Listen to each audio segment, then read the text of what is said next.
क्या आप जानते हैं कि चंद्रयान-3 की सफलता के बाद भारत अब सिर्फ चंद्रमा तक पहुंचने की बात नहीं कर रहा, बल्कि अंतरिक्ष में इंसानों को भेजने और अपना खुद का स्पेस स्टेशन बनाने की तैयारी भी कर रहा है?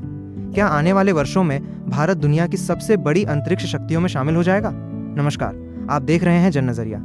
आज हम जानेंगे इसरो की अगली बड़ी योजनाओं के बारे में। गगनयान मिशन क्या है, चंद्रयान-4 क्यों खास है, शुक्रयान से क्या हासिल होगा और भारत का अपना स्पेस स्टेशन कितना बड़ा सपना है। अंत तक बने रहिए, क्योंकि आखिरी हिस्से में हम समझेंगे कि इन मिशनों का आम भारतीय की जिंदगी पर क्या असर पड़ सकता है। 1. चंद्रयान-3 के बाद भारत का अगला लक्ष्य। चंद्रयान-3 की सफलता ने दुनिया को दिखा दिया कि भारत कम लागत में भी जटिल अंतरिक्ष मिशनों को सफल बना सकता है। दक्षिणी ध्रुव के पास सफल लैंडिंग ने भारत को नई पहचान दी, लेकिन इसरो का लक्ष्य सिर्फ एक मिशन तक सीमित नहीं है। अब संस्था का फोकस मानव अंतरिक्ष उड़ान, ग्रहों की खोज और अंतरिक्ष में दीर्घकालिक मौजूदगी पर है। 2.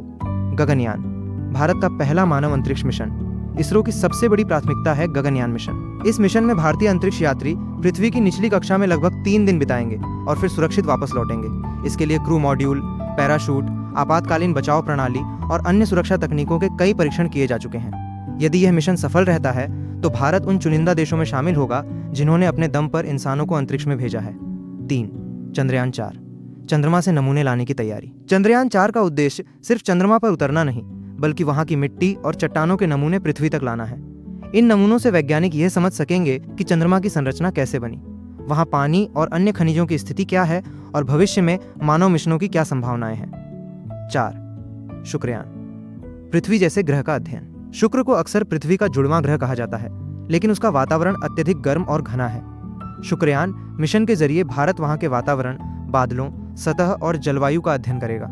इससे वैज्ञानिकों को यह समझने में मदद मिलेगी कि पृथ्वी और शुक्र का विकास अलग अलग क्यों हुआ। 5. भारत का अपना स्पेस स्टेशन। भारत अब अपना भारतीय अंतरिक्ष स्टेशन विकसित करने की दिशा में भी काम कर रहा है। इसका उद्देश्य होगा कि भारतीय वैज्ञानिक और अंतरिक्ष यात्री लंबे समय तक अंतरिक्ष में रहकर प्रयोग कर सकें। यदि यह योजना सफल होती है तो भारत अमेरिका, रूस और चीन जैसे देशों की श्रेणी में शामिल होगा, जिनके पास दीर्घकालिक मानव अंतरिक्ष कार्यक्रम है। 6. इन मिशनों से आम लोगों को क्या फायदा। कई लोग पूछते हैं कि अंतरिक्ष मिशनों पर खर्च क्यों किया जाए, लेकिन अंतरिक्ष तकनीक का लाभ सीधे लोगों तक पहुंचता है। मौसम की बेहतर भविष्यवाणी, सटीक नेविगेशन, आपदा प्रबंधन, कृषि निगरानी, दूरसंचार, शिक्षा और स्वास्थ्य सेवाओं तक बेहतर पहुंच। अंतरिक्ष कार्यक्रम नई तकनीकों और रोजगार के अवसर भी पैदा करते हैं। 7. चुनौतियां भी कम नहीं। इतने बड़े मिशनों के सामने कई चुनौतियां हैं। मानव अंतरिक्ष मिशन में सुरक्षा सर्वोच्च प्राथमिकता होती है। हर प्रणाली का कई बार परीक्षण करना पड़ता है। लागत, तकनीकी जटिलता और समय सीमा भी बड़ी चुनौतियां हैं, लेकिन इसरो का रिकॉर्ड बताता है कि वह धैर्य और वैज्ञानिक तैयारी के साथ आगे बढ़ता है।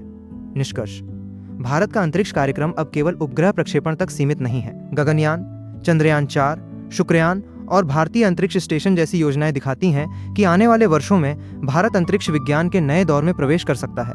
ये सफर आसान नहीं होगा, लेकिन यदि ये योजनाएं सफल होती हैं तो भारत विज्ञान, तकनीक और नवाचार के क्षेत्र में वैश्विक स्तर पर और मजबूत स्थिति हासिल कर सकता है। अगर आपको ये वीडियो पसंद आया हो तो इसे लाइक करें, अपने दोस्तों के साथ साझा करें और जन नजरिया चैनल को सब्सक्राइब करना न भूलें। धन्यवाद, मिलते हैं अगली वीडियो में।